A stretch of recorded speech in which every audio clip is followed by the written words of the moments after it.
Hello everyone, welcome back to another video. How are you all? Hope you all are doing great. तो अभी ना 12 बज रहे हैं एंड आज मैं थोड़ा लेट उठी हूँ। 9 बजे के अराउंड में उठी थी बिकॉज कल रात में मैं बहुत लेट से सोई थी, 3-4 या 4:30 के अराउंड। एंड कल रात में आई वॉज डूइंग बायोटेक वाला चैप्टर, तो वो तो कंप्लीट हो गया। NCERT रीडिंग भी हो गई, मैंने नोट्स भी गो थ्रू कर लिए हैं एंड क्वेश्चन प्रैक्टिस भी हो गया through lectures and also from module. तो वो चैप्टर मेरा भी कंप्लीट हो गया है। But now I was doing, मैंने ये फुल फॉर्म की लिस्ट बना रही थी बायो NCERT से। ये अप्रॉक्स 135 फुल फॉर्म्स हैं, जिसमें से कुछ मुझे याद है और कुछ मुझे अभी याद करने हैं। तो और हाँ, मैं ना अभी जो साइंटिस्ट के नेम है एंड जो डिस्कवरी ईयर है पूरे NCERT में, उसका मैंने अभी PDF दिया हुआ है, तो शाम तक प्रिंट आउट होकर आ जाएगा। तो मैं इसलिए प्रिंट आउट करा रही हूँ गाइस, क्योंकि मेरे पास अब इसको लिखने का टाइम नहीं है। बहुत सारे हैं तो मैं लिख के याद करूँगी तो मुझे ज़्यादा टाइम लगेगा। That's why I thought to do it like that. And also अभी मैं सोच रही हूँ कि बायोमोलिक्यूल्स वाला चैप्टर फिनिश करते हैं। बायोमोलिक्यूल्स वाला चैप्टर मैंने 11th स्टैंडर्ड में भी सही से नहीं पढ़ा था बिकॉज मुझे वो चैप्टर पसंद ही नहीं है। बट हमारे पसंद से किसी को कोई फ़र्क नहीं पड़ता है, वो हाईली वेटेज वाला चैप्टर है, तो क्वेश्चंस तो बहुत आएंगे उससे। तो अभी मैं सोच रही हूँ कि आई विल डू बायोमोलिक्यूल्स वाला chapter through one shot video, और उसका मैं नोट्स भी बना लूँगी बिकॉज वो थोड़ा शॉर्ट नोट्स होते हैं वन शॉट वीडियोस में, तो वो सही रहता है।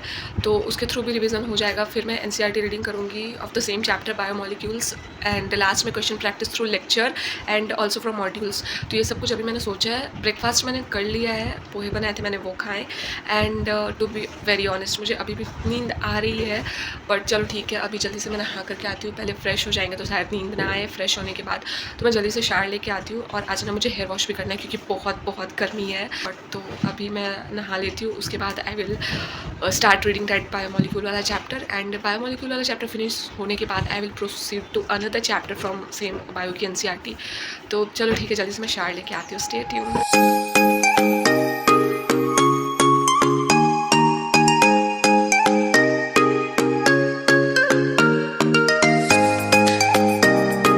ओके, सो नहाने के बाद मैं पढ़ने बैठ जाती हूँ। आपको भी पता है और मुझे भी पता है कि अभी एग्ज़ाम को लेके बहुत कम टाइम है, और ऑल्सो जब तक आपके पास ये वीडियो जाएगा तब तक सिर्फ 3-4 दिन ही बचे होंगे। कल मैंने इस वीडियो का शॉर्ट्स भी डाला था और आज ही उसका ही लॉन्ग वीडियो है ये। तो अभी मैंने यूट्यूब से वन शॉट लेक्चर कर रही हूँ, मैं किसी बैच से नहीं कर रही हूँ अभी। तो 3 घंटे का वन शॉट था तो वो मैंने किया, साथ के साथ मैंने नोट्स भी बनाए। नोट्स मैंने इसलिए बनाए क्योंकि इस चैप्टर में प्रैक्टिस ज़्यादा चाहिए होती है, केमिस्ट्री रिलेटेड चैप्टर ज़्यादा है, कॉन्सेप्ट्स बिल्ड करने होते हैं, स्ट्रक्चर्स बनाना आना चाहिए और बहुत सारी चीज़ें याद भी करनी होती है। तो मैंने सोचा कि मैं नोट्स बनाऊंगी तो it will be good for a better revision, और फाइनल लास्ट टाइम रिवीजन के लिए ये सही होगा। क्योंकि गाइस जो वन शॉट लेक्चर के नोट्स होते हैं वो बेस्ट होते हैं। पूरा चैप्टर का ओवरव्यू होता है उसमें, और जो भी कुछ इंपॉर्टेंट चीज़ें होती है वो सारी चीज़ें कवर करा दी गई होती है। तो इसलिए मैंने नोट्स भी बना लिया साथ में। और ऑल्सो PYQs भी मैंने सॉल्व किए थे। मॉड्यूल इसके नहीं है मेरे पास, तो ऑल तो मैंने मॉड्यूल से नहीं सॉल्व किया था, बट या PYQs सॉल्व किए थे और लेक्चर के थ्रू भी क्वेश्चन प्रैक्टिस किया था। बट उतना कुछ मैंने शूट नहीं किया क्योंकि यार वीडियो बहुत लंबा हो जाता है और सब कुछ शूट करना इज़ रियली नॉट पॉसिबल। और क्वेश्चंस प्रैक्टिस करते वक्त अगर मैं कुछ शूट करूँ तो ऑनेस्टली मुझे तो डिस्ट्रैक्शन होता है, तो इसलिए मैंने उतना कुछ शूट नहीं किया।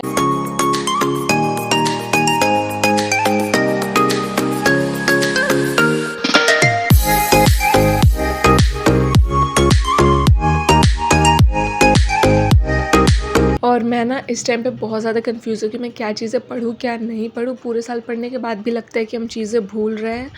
और आई थिंक कि आपके साथ भी ऐसा ही हो रहा होगा, बहुत ज़्यादा सेल्फ डाउट हो रहा होगा कि एग्ज़ाम क्लियर होगा कि नहीं, हमने सही से पढ़ाई की है कि नहीं, और हमें लगता है कि हमने जो पढ़ा है वो चीज़ें हम भूल रहे हैं।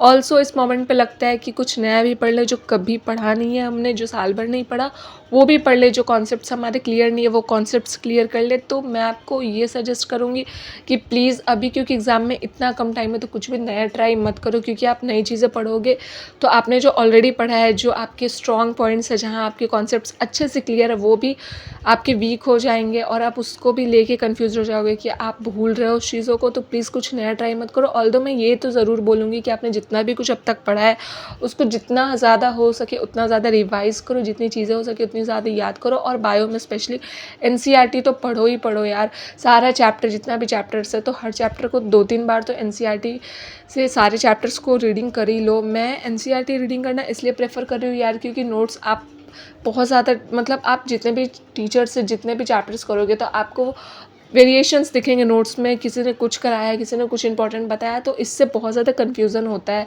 तो इसीलिए एनसीईआरटी करो, वो बेस्ट है।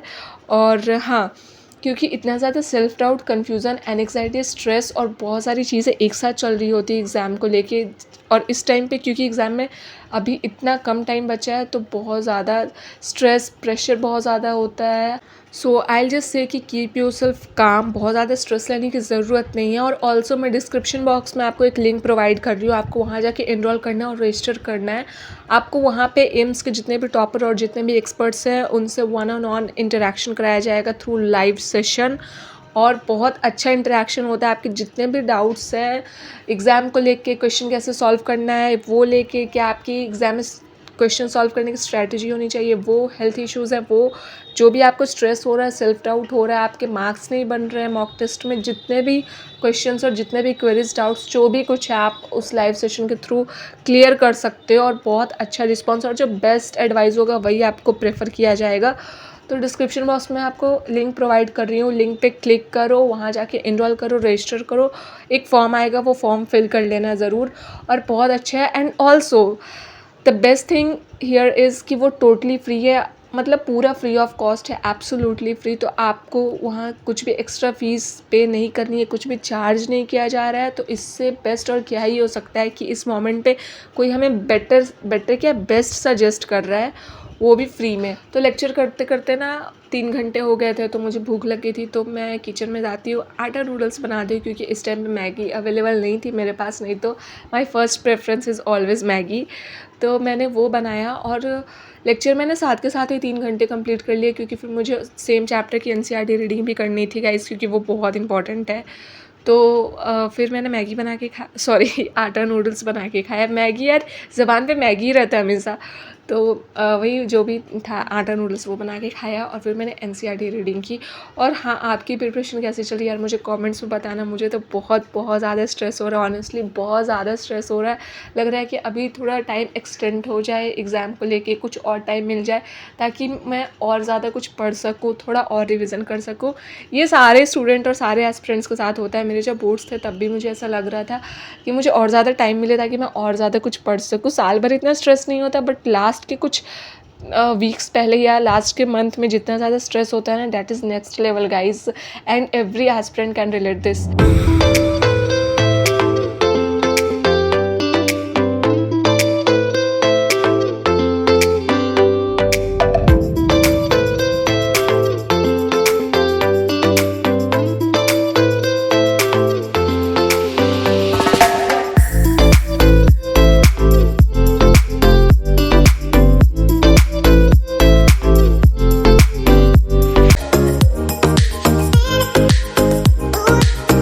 Also guys, I would like to suggest one more thing at this point, कि जितने भी एनसीईआरटी में फुल फॉर्म्स है, मतलब बायो एनसीईआरटी में जितने भी फुल फॉर्म्स है, लाइक IUCN, MTP, IPM और भी जितने हैं, BSc, YSc, जितने भी फुल फॉर्म्स हैं, वो सब कुछ एक बार देख लेना। बिकॉज फुल फॉर्म बेस्ड तो 2-3 क्वेश्चंस आते ही आते हैं। एंड ऑल्सो जितने भी ईयर डिस्कवरी है, लाइक किस ईयर में कौन सा सेल डिस्कवर हुआ था, कौन सी चीज़ें लीगलाइज्ड हुई थी, वो सारी चीज़ें याद कर लेना एक बार, और देख भी लोगे तो चलेगा। और सबसे इम्पॉर्टेंट, साइंटिस्ट का नेम और किस साइंटिस्ट ने कौन सा लॉ दिया था, किस साइंटिस्ट ने किस चीज़ की डिस्कवरी की थी, वो सारी चीज़ें तो बहुत ज़्यादा इंपॉर्टेंट है। तो या और साथ में एशर्सन रीज़न वाले क्वेश्चंस पे ज़्यादा इंपॉर्टेंस देनी है, उसको उस पर थोड़ा ज़्यादा ध्यान देना है। बिकॉज गाइज, ये क्वेश्चंस ऐसे होते हैं जो बहुत ज़्यादा कन्फ्यूज़न क्रिएट करते हैं, हमें पढ़ने का मन नहीं करता, इनफैक्ट हमें वो क्वेश्चन सॉल्व करने का मन नहीं करता है।